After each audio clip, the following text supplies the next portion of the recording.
Tras 35 días presionado y políticamente escarmentado, el presidente de Estados Unidos, Donald Trump, anuncia un acuerdo temporal para reabrir el gobierno, pero lo hace sin fondos para una de sus mayores promesas, el muro fronterizo. ¿Qué pasa ahora? Lo vamos a analizar con Juan Carlos Hidalgo, analista para América Latina en el Instituto Cato, en vivo desde Washington. Muy buenas noches, gracias por estar aquí con nosotros. Buenas noches. Bueno, como decíamos, 35 días de cierre parcial. El presidente Trump ha tenido que ceder ante la presión. Este cierre termina de la manera que los demócratas querían, que Trump reabriera el gobierno y que después se negociara, y todo esto sin dinero para el muro. Bueno, claramente el presidente es el gran derrotado. Sale sin lo que él pedía, que era estos 5.700 millones de dólares para el financiamiento de un muro o una barrera física en la frontera sur. Luego de 35 días de cierre de gobierno, hoy era una fecha muy emblemática porque era ya la segunda quincena en la que los empleados federales iban a dejar de recibir un salario. Hace poco vi una estadística que dice que en Estados Unidos el 40% de las familias no tiene capacidad de hacerle frente a un gasto extraordinario en el orden de los $1.000. Es decir, todavía se vive de cheque a cheque. Y por lo tanto, este cierre de gobierno estaba teniendo consecuencias muy fuertes para cientos de miles de familias en todo el país. Así que la presión había crecido muchísimo, principalmente en el presidente. El público estadounidense se ha vuelto muy sofisticado a la hora de determinar quiénes son los responsables de un determinado cierre de gobierno. Y en este caso las encuestas eran muy claras en que el presidente era el que estaba llevando el mayor costo político. Una de las preguntas que hoy se hacían muchos es si el presidente Trump ha subestimado a Nancy Pelosi, la portavoz de la Cámara de Representantes. Yo creo que nunca ha tenido un adversario político de la talla de Pelosi, Donald Trump.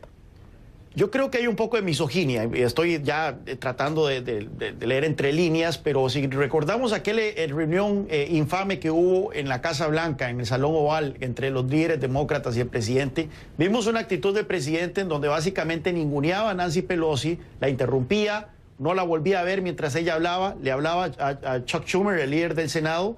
Y hoy me llamó mucho la atención que en las declaraciones cuando el presidente Trump anunció el fin del cierre de gobierno, dijo que iba a trabajar con Chuck Schumer, pero no mencionó a Nancy Pelosi.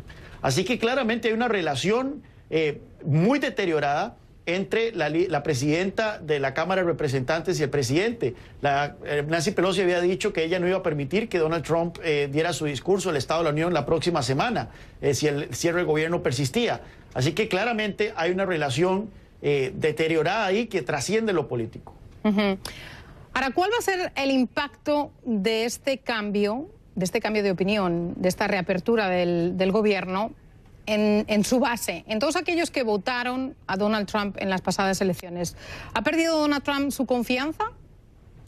Bueno, si nosotros nos guiamos por las encuestas, veremos de que la base estaba desertando al presidente con este cierre del gobierno.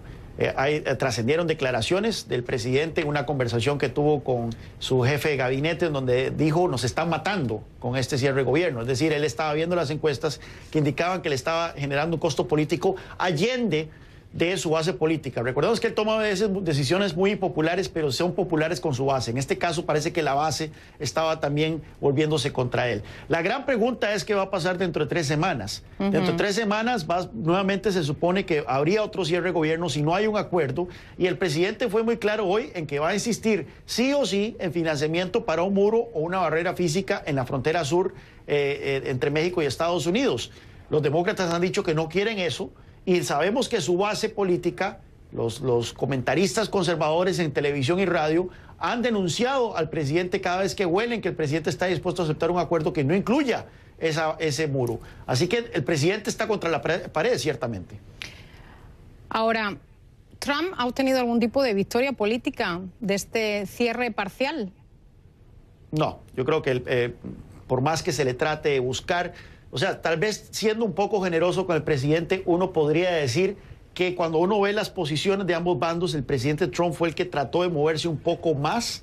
Él ofreció, por ejemplo, una protección temporal de 3 años de DACA a los Dreamers, a los jóvenes que están acá, que llegaron de manera de menores de edad a Estados Unidos de manera indocumentada.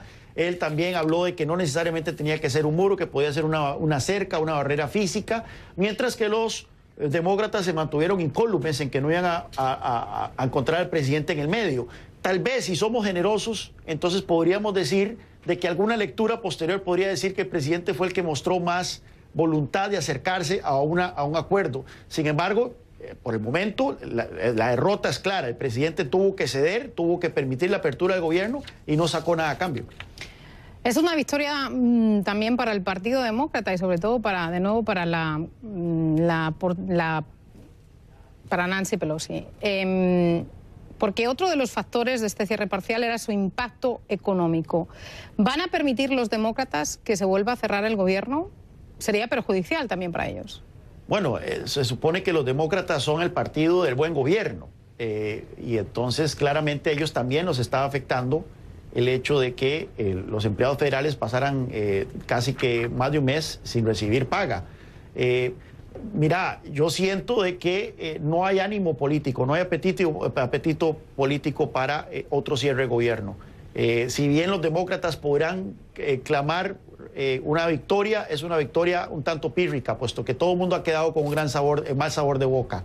Hoy vimos, por ejemplo, escenas de aeropuertos en la costa oeste cerrando operaciones, porque los operadores de torres de control dijeron que no iban a trabajar más. En fin, fue una situación bastante incómoda para todo el mundo, incluyendo para muchos representantes demócratas que también tuvo que recibir quejas de sus votantes que reclamaban el hecho de por qué no trataban de buscar un acuerdo que involucrara algún tipo de financiamiento para un muro. Hay que tomar en cuenta una cosa. Ya hay una cerca entre Estados Unidos y México. Un tercio de la frontera está cercado.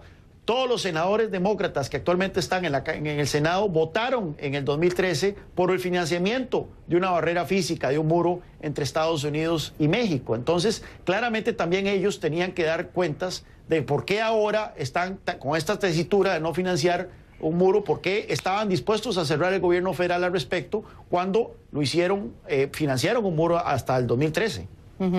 Otra de las cosas que ha dicho Trump hoy es que si dentro de 3 semanas no hay un acuerdo, volvió a advertir de la posibilidad de recurrir a esos otros poderes que le ha dicho le otorgan las leyes y la Constitución de Estados Unidos. ¿Cree que lo hará? Qué peligroso. Yo espero que no. Yo creo que muchos republicanos esperan que no lo haga. Si fuese tan sencillo, si en verdad estuviese en la ley, si en verdad fuesen sus facultades constitucionales, ya lo habría hecho. El hecho que no lo haga hasta ahora significa que claramente quieren torcer la ley y quieren torcer la Constitución. Y el problema es que quedó precedente, porque entonces nada evita que en el futuro un presidente demócrata venga al poder y, arrogándose poderes de emergencia, utilice financiamiento que no ha sido aprobado por el Congreso para las causas favoritas de los demócratas. Entonces los republicanos son muy conscientes de ese nefasto precedente que podría abrirse aquí y espero que estén aconsejando al presidente no tomar esa ruta. Ese tipo de medidas. Gracias por estar aquí con nosotros en CNN Dinero. Juan Carlos Hidalgo, analista para América Latina en el Instituto Cato. Muy buenas noches. Un placer.